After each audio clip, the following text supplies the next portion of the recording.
ఎలా ఉంది పరిపాలన? చాలా చక్కగా ఉంది. చీకటి పోయి వెలుగు వచ్చిందయ్యా స్వామి. ప్రజలందరూ బాగా సురక్షితంగా ఉన్నారు. ఆయన మంచి విజన్ ఉన్న నాయకుడు లోకేష్ గారు.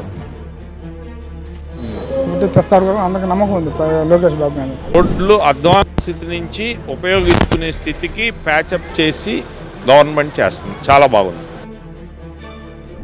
గతంలో పరిపాలనకి ఇప్పుడు పరిపాలనకి ఆకాశానికి భూమికి అంత ఉన్నట్టున్నది. గతంలో పరిపాలన అంతా ఇచ్చలవిడైపోయింది. ఇప్పుడు క్రమశిక్షణ కలిగి ఈ ఆంధ్ర రాష్ట్రం అంతా సుపరిపాలనగా చక్కగా ఉంది. ఎలా ఉంది పరిపాలన? చాలా చక్కగా ఉంది. చీకటి పోయి వెలుగు వచ్చిందయ్యా స్వామి.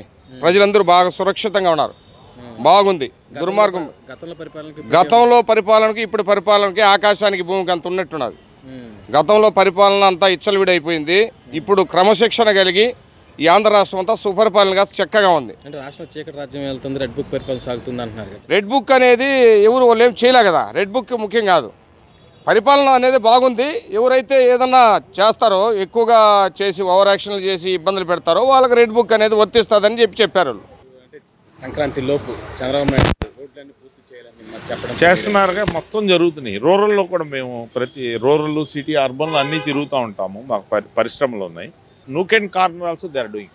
అంటే గతంలో నుంచి రోడ్లకు కానీ అంటే ఇప్పుడు గతంలో రోడ్లు వేయాలంటే అసలు అంటే ఓకే అయిపోయింది. ఇంక దాన్ని మనం ఇప్పుడు బాగు చేస్తున్నారు. శుభ్రంగా ఉంది. ఇక అది పాడైతేనే బాగవుతుంది.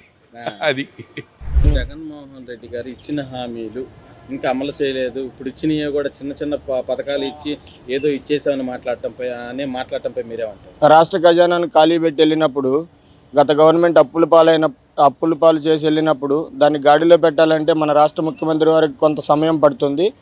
ఇప్పుడు అన్నప్రాసన రోజే బాబు ఏదో చేయాలన్నట్టుగా జగన్మోహన్ రెడ్డి గారి తీరుంది. అది ఖచ్చితంగా తప్పు. ఆంధ్ర రాష్ట్ర ప్రజలు మంచి మెజారిటీ ఇచ్చింది చంద్రబాబు నాయుడు మీద నమ్మకంతో. ఈ 5 సంవత్సరాల్లో రాష్ట్రాన్ని గాడిలో పెట్టదలిచిన ఇది చంద్రబాబు నాయుడు గారికి ఉంది. ఖచ్చితంగా లోకేష్ బాబు గారు కానీ ఈ పవన్ కళ్యాణ్ గారు కానీ వీళ్ళందరూ కలిసి కూటమిని మంచి విజయంతో తీసుకుపోయి రాబోయే 10 సంవత్సరాల వరకు చంద్రబాబు నాయుడు గారి అధికారంలో ఉంటారని నేను విశ్వసిస్తున్నాను. ధన్యవాదాలు.